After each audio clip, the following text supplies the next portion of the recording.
الله أكبر. الحمد لله رب العالمين الرحمن الرحيم مالك يوم الدين إياك نعبد وإياك نستعين اهدنا الصراط المستقيم صراط الذين أنعمت عليهم غير المغضوب عليهم ولا الضالين. فمن أظلم ممن كذب على الله وكذب بالصدق إذ جاءه أليس في جهنم مثوى للكافرين والذي جاء بالصدق وصدق به أولئك هم المتقون لهم ما يشاءون عند ربهم ذلك جزاء المحسنين ليكفر الله عنهم أسوأ الذي عملوا ويجزيهم أجرهم بأحسن الذي كانوا يعملون أليس الله بكاف عبده ويخوفونك بالذين من دونه ومن يؤمن الله فما له من هاد ومن يهد الله فما له من مضل أليس الله بعزيز ذي انتقام ولئن سألتهم من خلق السماوات والأرض ليقولن الله قل أفرأيتم ما تدعون من دون الله إن أرادني الله بضر هل هن كاشفات ضره أو أرادني برحمة هل هن ممسكات رحمته قل حسبي الله عليه يتوكل المتوكلون قل يا قوم اعملوا على مكانتكم إني عامل فسوف تعلمون من يأتيه عذاب يخزيه ويحل عليه عذاب مقيم إنا أنزلنا عليك الكتاب للناس بالحق فمن اهتدى فلنفسه ومن ضل فإنما يضل عليها وما أنت عليهم بوكيل الله يتوفى الأنفس حين موتها والتي لم تمت في منامها فيمسك التي قضى عليها الموت ويرسل الأخرى إلى أجل مسمى إن في ذلك لآيات لقوم يتفكرون أم اتخذوا من دون الله شفعاء قل ولو كانوا لا يملكون شيئا ولا يعقلون قل لله الشفاعة جميعا له ملك السماوات والأرض ثم إليه ترجعون وإذا ذكر الله وحده اشمأزت قلوب الذين لا يؤمنون بالآخرة وإذا ذكر الذين من دونه إذا هم يستبشرون قل اللهم فاطر السماوات والأرض عالم الغيب والشهادة أنت تحكم بين عبادك فيما كانوا فيه يختلفون ولو أن للذين ظلموا ما في الأرض جميعا ومثله معه لافتدوا به من سوء العذاب يوم القيامة وبدا لهم من الله ما لم يكونوا يحتسبون وبدا لهم سيئات ما كسبوا وحاق بهم ما كانوا به يستهزئون وإذا مس الإنسان ضر دعانا ثم إذا خوله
يأتيكم العذاب ثم لا تنصرون واتبعوا أحسن ما أنزل إليكم من ربكم من قبل أن يأتيكم العذاب بغتة وأنتم لا تشعرون أن تقول نفس يا حسرة على ما فرطت في جنب الله وإن كنت لمن الساخرين أو تقول لو أن الله هداني لكنت من المتقين أو تقول حين ترى العذاب لو أن لي كرة فأكون من المحسنين بلى قد جاءتك آياتي فكذبت بها واستكبرت وكنت من الكافرين ويوم القيامة ترى الذين كذبوا على الله وجوههم مسودة أليس في جهنم مثوى للمتكبرين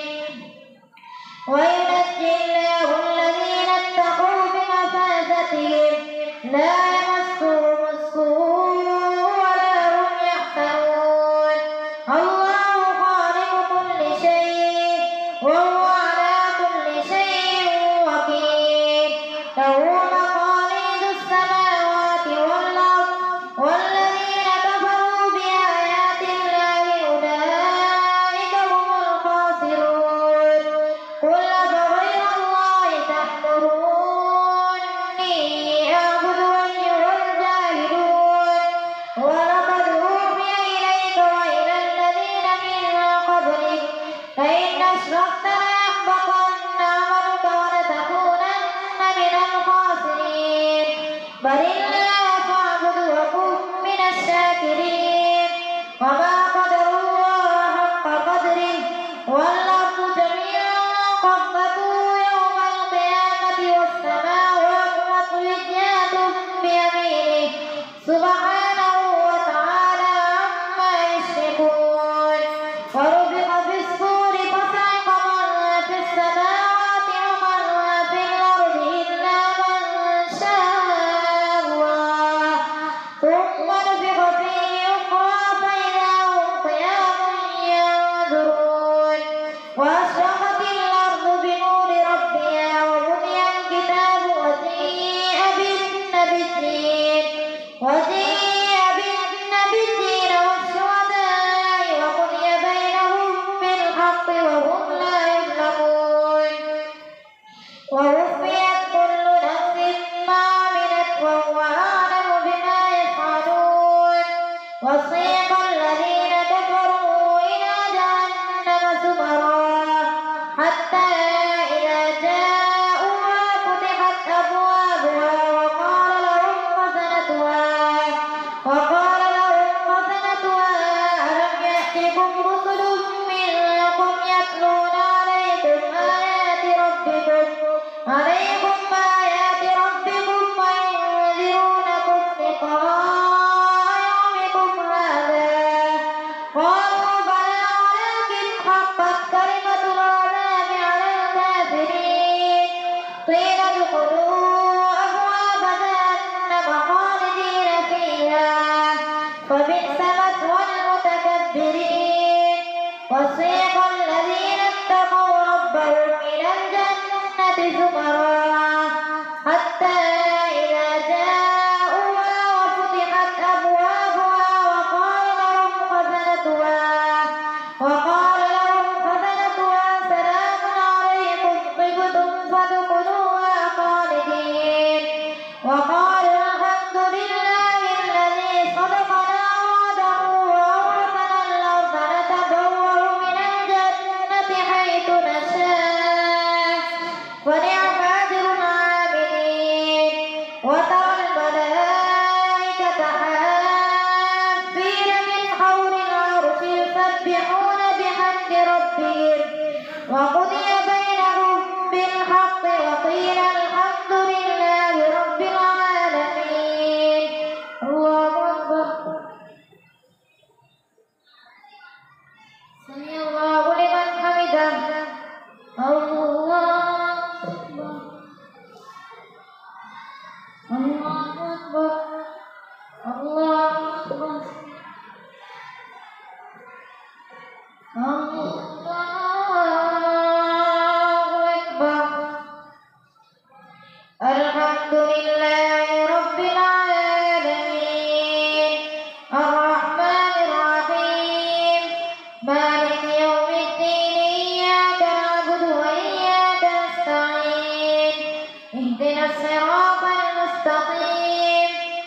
صراط الذين أنعمت عليهم غير المغضوب عليهم ولا الضالين.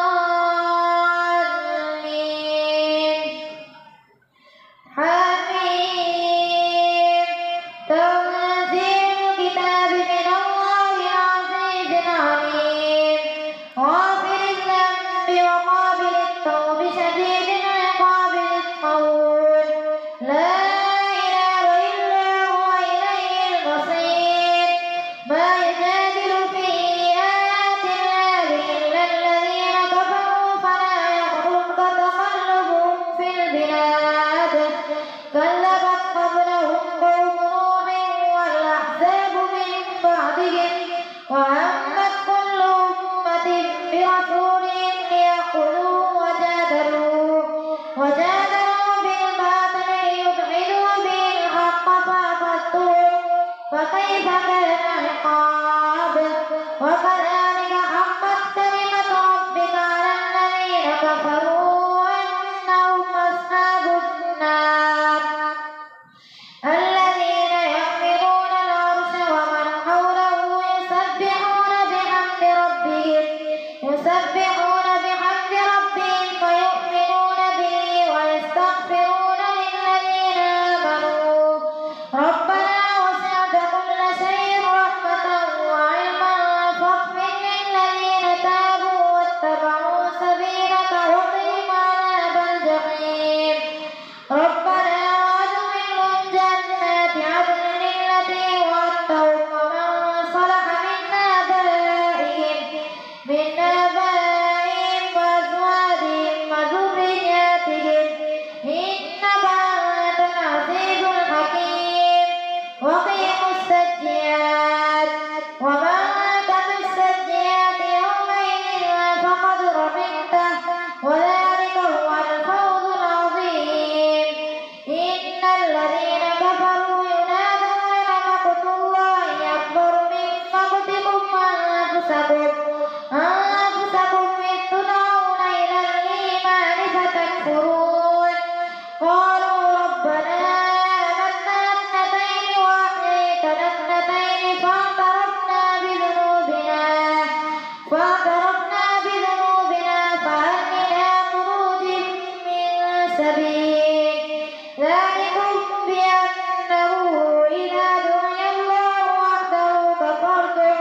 وإن يشرك به تؤمنوا فالحكم لله العلي الكبير. هو الذي يريكم آياته وينزل لكم من السماء رزقا وما يتذكر إلا من ينيب. فادعوا الله مخلصين له الدين ولو كره الكافرون. رفيع الدرجات ذو العرش يلقي الروح من أمره على من يشاء من عباده لينذر يوم التلاق يوم هم بارزون لا يخفى على الله منهم شيء. لمن الملك اليوم لله الواحد القهار. اليوم تجزى كل نفس بما كسبت لا ظلم اليوم إن الله سريع الحساب. وأنذرهم يوم الآزفة إذ القلوب لدى الحناجر كاظمين ما للظالمين من حميم ولا شفيع يطاع. يعلم خائنة الأعين وما تخفي الصدور والله يقضي بالحق والذين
فما